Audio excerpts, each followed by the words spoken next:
কিছুদিন আগে সংবাদ সংগ্রহের জন্য মুক্তিযোদ্ধাদের অগ্রবর্তী এক ঘাঁটিতে গিয়েছিলাম। ক্যাম্প কমান্ডার ভীষণ ব্যস্ত। সেই মুহূর্তে আমার দিকে একটা খাতা এগিয়ে দিয়ে বললেন, আপনি বসুন, এই খাতাটা পড়ুন, আমি কয়েকটা কাজ সেরে নিই, তারপর আপনার সঙ্গে আলাপ করব। খাতাটা হাত বাড়িয়ে নিলাম। লাল মলাটে বাঁধানো একটা খাতা, ধুলো, বালি আর তেলের কালচে দাগে ময়লা হয়ে গেছে এখানে সেখানে। খাতাটা খুললাম।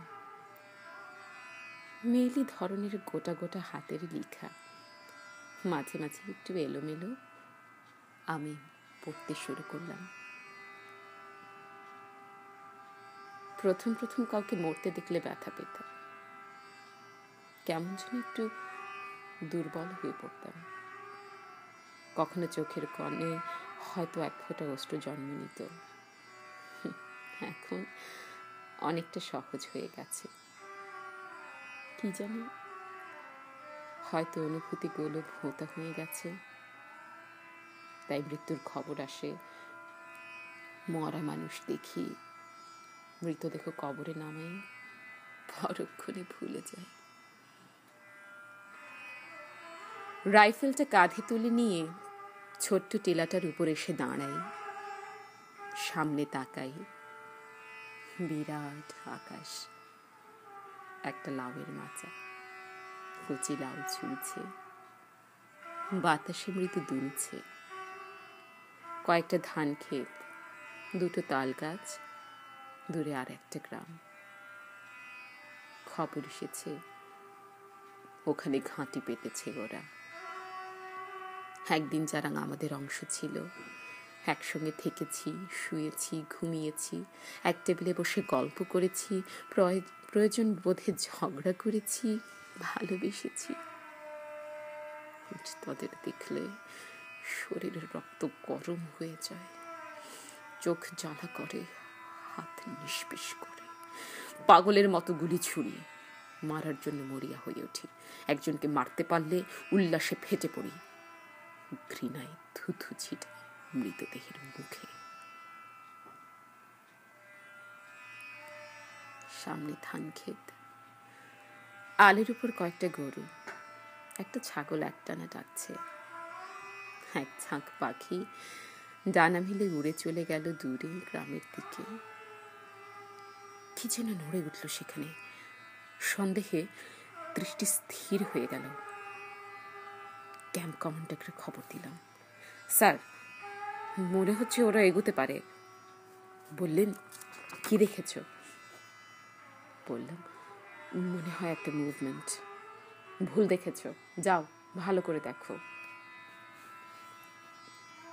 চলে এলাম নিজের জায়গায়, এক টানা তাকিয়ে থাকি। মাঝে মাঝে তন্দ্রা এসে যায়, দৃষ্টি ঝাপসা হয়ে আসে, তাই হয়তো ভুল দেখি।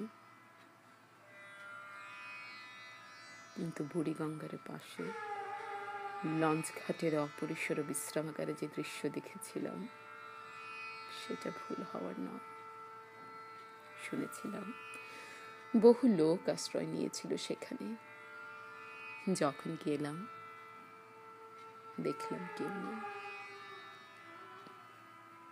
দেখলাম মেঝেতে পুডিংয়ের মতো জমাট রক্ত, বুটের দাগ, অনেকগুলো খালি পায়ের ছাপ, ছোট পা, বড় পা, কচি পা, কতগুলো নিয়ে চুল, দুটো হাতের আঙুল, একটা আংটি, কালো রক্ত, চাপ চাপ রক্ত, মানুষের হাত পায়ের কোড়ালি, খুলির একটা টুকরো অংশ, রক্তের উপরে পিছলে যাওয়া পায়ের ছাপ, একটা মানুষকে টেনে নিয়ে যাওয়ার ছাপ। দেখে ঊর্ধ্বশ্বাসে পালিয়েছিলাম সেখান থেকে।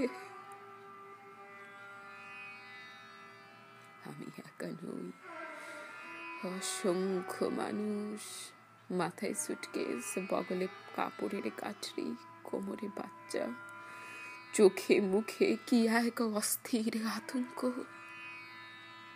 বন্ধু সবাই।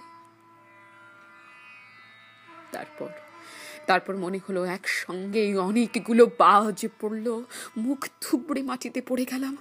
কিছু দেখতে পাচ্ছি না, শুধু শুনছি অনেকগুলো শব্দের তাণ্ডব, মেশিন গানের শব্দ, বাচ্চার কান্না, কতগুলো মানুষের আর্তনাদ, কাতরোক্তি, কয়েকটা কুকুরের চিৎকার, মেশিন গানের শব্দ,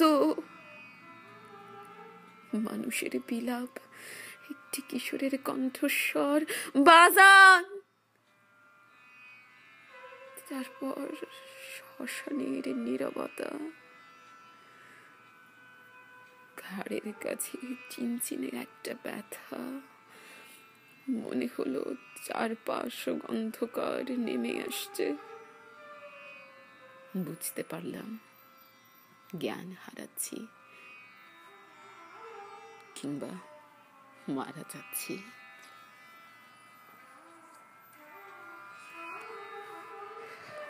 মোট 27 জন মানুষ, আগে 19 জন ছিলাম।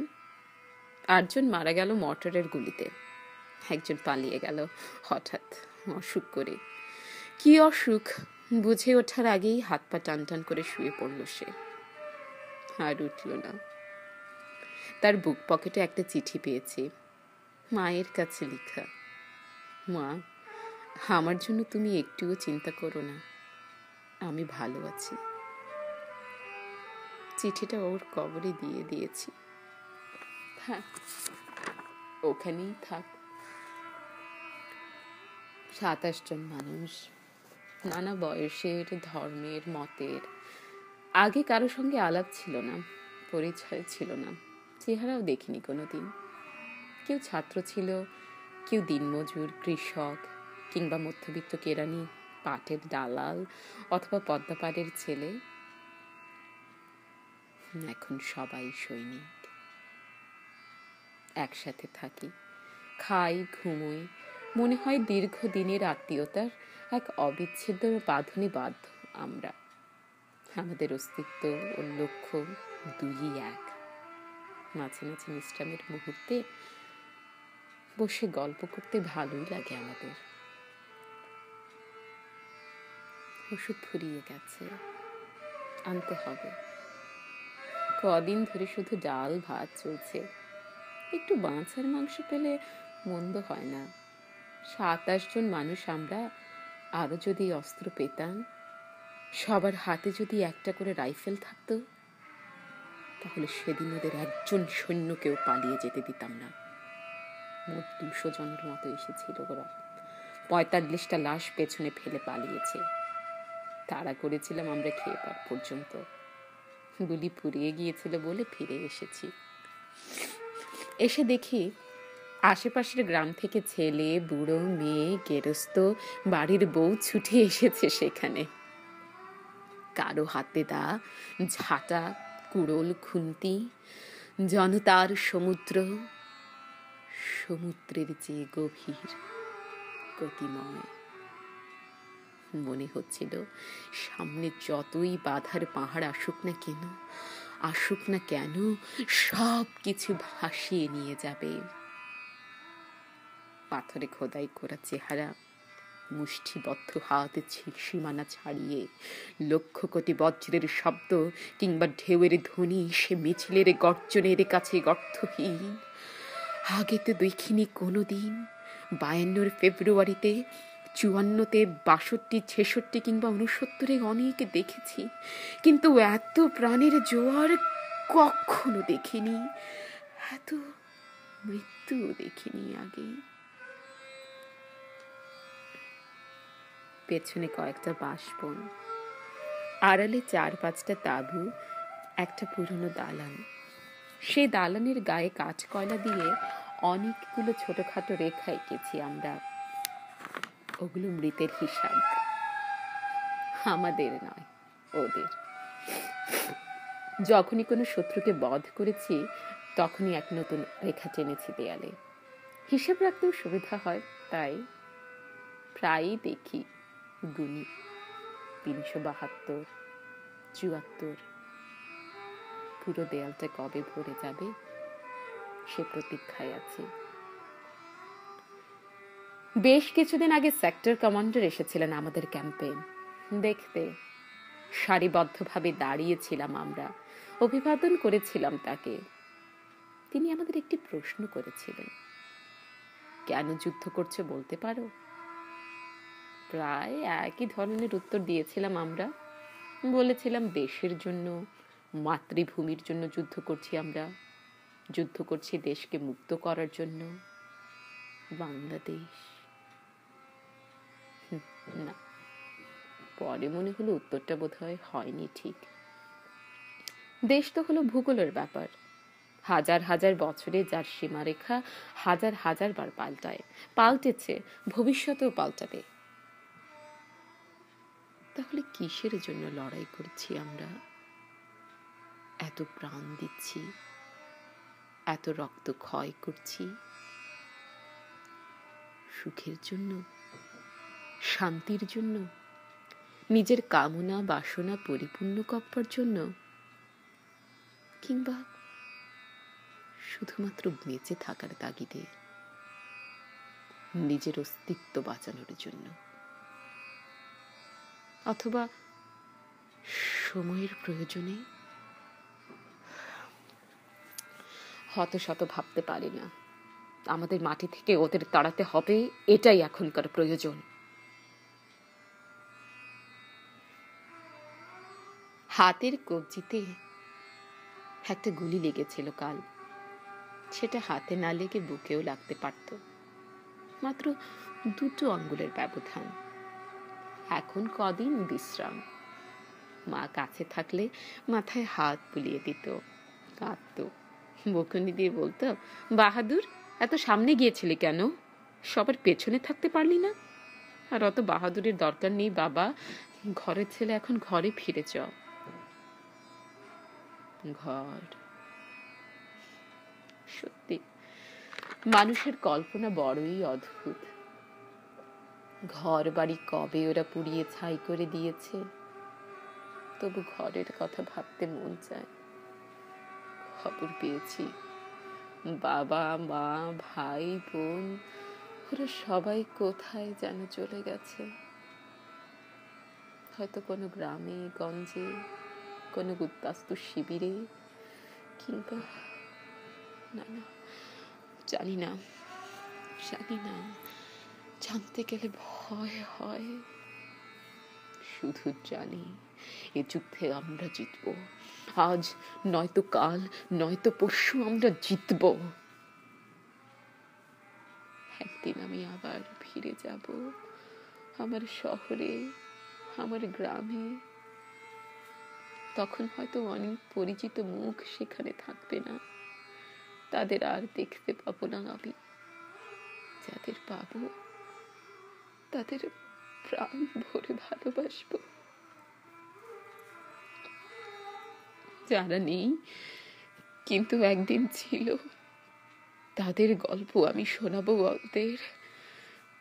সেই ছেলেটির গল্প, বুকে মাইন বেঁধে যে ব্যাংকারের সামনে ঝাঁপিয়ে পড়েছিল, কিংবা সেই সেই বুড়ো কৃষক রাইফেল হাতে তুলে নিয়ে যে বলেছিল মৃদু হেসে, চললাম, তারপর আর ফিরে এলো না।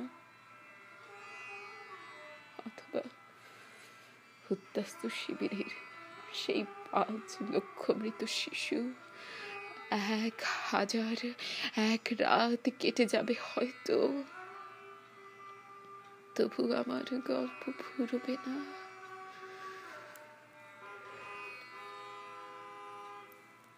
সামনে ধান ক্ষেত, বিরাট আকাশ, একটা লাউয়ের মাচা, কচি লাউ ঝুলছে, 2 তাল গাছ, দূরে আরেকটা গ্রাম। গ্রামের নাম রোহনপুর। ওখানে এসে ঘাঁটি পেতেছে ওরা। একদিন যারা আমাদের অংশ ছিল। ডায়েরিতে আর কিছু লেখা নেই। জিজ্ঞেস করলাম, কার লেখা? আপনার? তিনি বললেন, আমাদের একজন মুক্তিযোদ্ধার। দিন কয়েক আগে একটা অপারেশনে সে ধরা পড়েছে। তারপরের খবর ঠিক বলতে পারছি না। হয়তো বেঁচে আছে, কিংবা মারা গেছে। বাইরের দিকে তাকিয়ে দেখলাম একটা লাউয়ের মাচা, কচি লাউ ঝুলছে, কয়েকটা ধান ক্ষেত, দুটো তাল গাছ, দূরে একটা গ্রাম, সেখানে আগুন জ্বলছে।